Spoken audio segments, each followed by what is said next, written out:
ఓం నమః శివాయ శ్రీమాత్రే నమః. మిత్రులకి శ్రేభిలాషులకి అలాగే నన్ను ఇంతగా ఆదరిస్తున్న యూట్యూబ్ ప్రేక్షకులందరికీ కూడా పేరు పేరు ధన్యవాదాలు. మిత్రులారా, మీ అందరికీ పరాదేవత ఎలవెలలా మీతో ఉండి మీ మనోవాంఛ నెరవేర్చాలని మనస్ఫూర్తిగా కోరుకుంటున్నాను.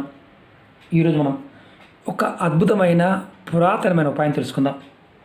ఈ ఉపాయం చేయడం వల్ల పేదరికం నుండి అలాగే దరిద్ర బాధ నుండి బయటపడతారు.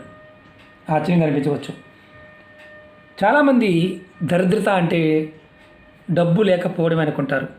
డబ్బు లేకపోవడం ఒకటే కాదు, మానసికంగా, ఆర్థికంగా, శారీరకంగా ఎప్పుడూ ఏదో పోగొట్టుకున్నట్టుగా ఉండటం. అలాగే ఈ ఉపాయం ఎందుకు చేయాలి చెప్తాను. ధన సమస్య నుండి బయటపడడానికి చేయాలి. జీవితంలో ధన సమస్యలు అనేవి రాకుండా ఉండాలంటే చేయాలి.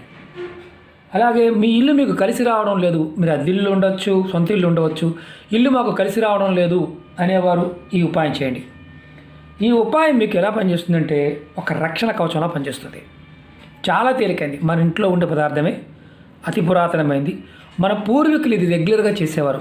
కుటుంబంలో ఎప్పుడైనా ఆర్థికంగాను, మానసికంగాను, శారీరకంగాను ఇబ్బందులు వచ్చినప్పుడు ఆ ఇంటిలో ఖచ్చితంగా ఈ ఉపాయం చేసేవారు. ఇప్పుడు అంటే మనం అధునాతన కాలంలో వదిలేయడం జరిగింది. ఈ ఉపాయం చేయడం వల్ల మీకు ఇంకొక అత్యంత లాభకర విషయం ఏంటంటే ధనరాబడి పెరుగుతుంది. ఈ ఉపాయాన్ని ఏ రోజునైనా చేయవచ్చు. ఈ ఉపాయాన్ని రాత్రి పడుకునే ముందు మాత్రమే చేయాలి. ప్రతిరోజు కూడా రాత్రి పడుకునే ముందు చేయాలి. ఈ ఉపాయం నెలసరి ఉన్నవారు నెలసరి ఉన్నప్పుడు చేయవద్దు, మిగతా సమయంలో నిర్భయంగా చేయవచ్చు. ఈ ఉపాయాన్ని వరుసగా 11 రోజులు కానీ 21 రోజులు కానీ చేయండి. ఇంకా ఎక్కువ రోజులు కూడా చేయవచ్చు, ఎలాంటి ఇబ్బంది లేదు. కానీ మినిమం 11 రోజులు చేయండి. ఈ ఉపాయం కావాల్సిన పదార్థాలు చెప్తాను. ఒక వెండి గిన్నె కానీ ప్లేట్ కానీ. మరి మా ఇంట్లో వెండి ప్లేట్ లేదండి, వెండి గిన్నె లేదండి, మరి పరిస్థితి ఏంటి? చేయమాకండి. అలాగే వాము, మనం మసాలా దినుసులుగా వాడుతూ ఉంటాం, వాము. అలాగే పువ్వు ఉన్న లవంగాలు కావాలి, అలాగే కర్పూరం కావాలి. ఈ ఉపాయానికి కావాల్సిన పదార్థాలు ఇవి. ఇందులో ఏది లేకపోయినా ఈ ఉపాయాన్ని చేయవద్దు. మీరు రాత్రి పూట చేయాలి, అది కూడా రాత్రి పడుకునే ముందు చేయాలి. ఎవరైతే నాకు కలిసి రావడం లేదు అనుకుంటున్నారో, అదృష్టం లేదనుకుంటున్నారో ఈ ఉపాయం చేయండి. మీ దరిద్ర బాధ తొలగిపోతుంది. మానసికంగాను, శారీరకంగాను, ఆర్థికంగాను అన్నీ ఉన్నప్పటికీ కూడా కొంతమందికి ఏదో లేనట్టుగా భావిస్తూ ఉంటారు. అలాంటి వారు కూడా బాగుపడతారు. తేలికైంది. ఈ ఉపాయాన్ని మీరు ఏ గదిలోనే చేయవచ్చు. అంటే పర్టికులర్గా ఈ గది ఏం లేదు, ఏ గదిలోనే చేయవచ్చు. మీరు ముందుగా ఒక ప్లేట్ తీసుకోండి. దానిలో ముందుగా ఒక 5 లవంగాలు, పువ్వు ఉన్న లవంగాలు 5 వేయండి. 1 2 3 4 5. వెండి ప్లేట్ మాత్రమే వాడండి, లేదంటే వెండి గిన్నె వాడండి. తర్వాత దాంట్లో కొద్దిగా వాము వేయండి, వాము కొద్దిగా. తర్వాత కర్పూరం వేయండి. దాంట్లో చాలా తేలికైన ఉపాయం. ఇలా వేయండి.